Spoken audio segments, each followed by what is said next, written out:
Assalamualaikum warahmatullahi wabarakatuh. Selamat pagi dan salam sejahtera. Om Swastiastu, Namo Buddhaya.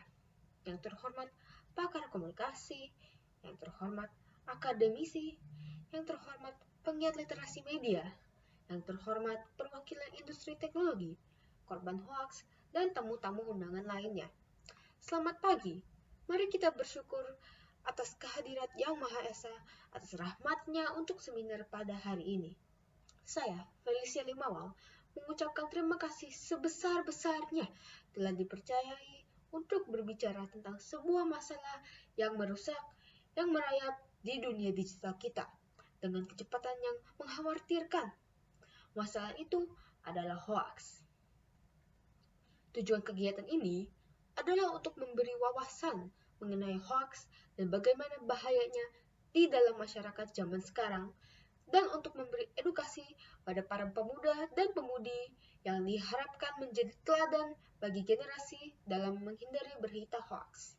Hoaks adalah informasi palsu yang menutupi informasi sebenarnya atau merupakan upaya pemutarbalikan fakta menggunakan informasi yang meyakinkan tapi tidak dapat diverifikasi kebenarannya. Bahasa hoaks ini adalah lelucon, cerita bohong, kenakalan, olokan, membohongi, menipu, mempermainkan, memperdaya, dan memperdayakan juga.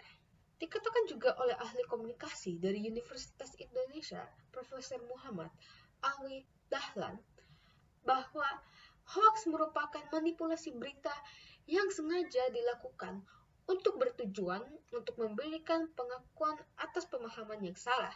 Hoaks ini bisa membahayakan banyak orang karena penyebarannya yang sangat cepat. Misalnya, berita mengenai babi ngepet yang menyebarkan isu berupa babi ngepet yang muncul di daerah Bedahan, Sawangan, Depok. Penulis mengaku bahwa rumor babi ngepet ini digunakan sebagai solusi untuk warga yang selalu mengeluh kehilangan uang dari 1 miliar rupiah sampai 2 miliar rupiah. Penulis bahkan merekayasa cerita agar warga percaya bahwa penangkapan babi ngepet benar-benar terjadi. Meskipun salah satu caranya ia harus telanjang. Lalu ia juga membuat fakta bohong yang menyatakan bahwa ukuran babi semakin mengecil dengan sendirinya sampai membeli babi secara online secara 900 miliar. Contoh yang saya tadi sebut itu bukan hanya contoh, tetapi kejadian yang benar-benar terjadi di tahun 2021. Jika tidak terlalu lama dari sekarang, yang membuktikan bahwa penyebaran dan penciptaan hoaks belum terkendali. Hoaks seperti ini bisa merugikan banyak orang dari segi waktu, uang, hak, dan bahkan memberikan mereka mindset buruk, kebiasaan buruk, dan karena hanya cerita dan informasi palsu. Menghindari hoaks itu tidak mudah, apalagi jika dilakukan oleh satu orang saja. Maka, saya mengajak kita semua untuk mencoba dan menghentikan hoaks dari penyebaran berlebihan. Caranya dengan verifikasi informasi. Memang susah dan membutuhkan banyak langkah dan waktu. Tetapi, apakah lebih baik mencoba menghentikan berita palsu dari penyebaran atau tidak melakukan apa-apa dan berharap orang lain tidak tertipu atau lebih parah, malah dipercayai?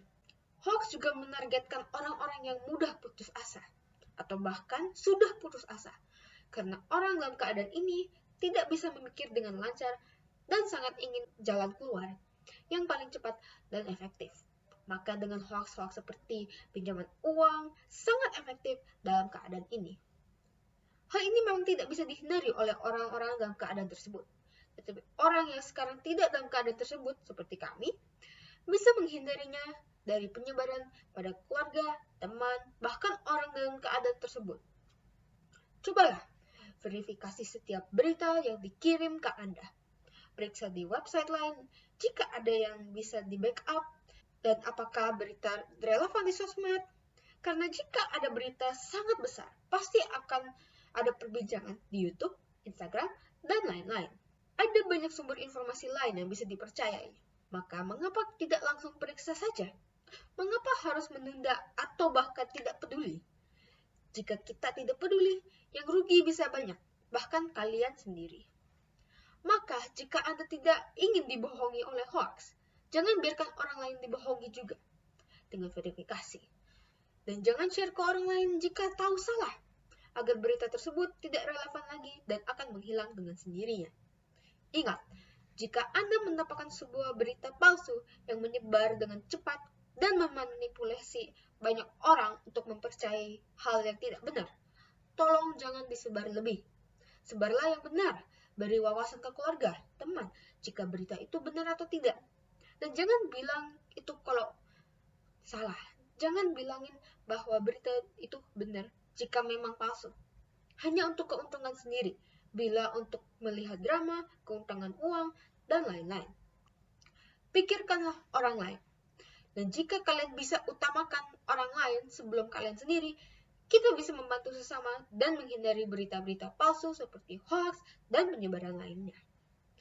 Terima kasih atas waktu dan atensi Anda. Saya meminta maaf jika ada perkataan yang saya katakan kurang sopan atau menyinggung beberapa dari kalian. Sebelum saya menutupi pidato ini, saya ingin memberikan sebuah quote bahwa if you get fake news, see, read, proceed, repeat. Assalamualaikum warahmatullahi wabarakatuh. Terima kasih dan salam sejahtera. Om Shanti. Namo Buddhaya.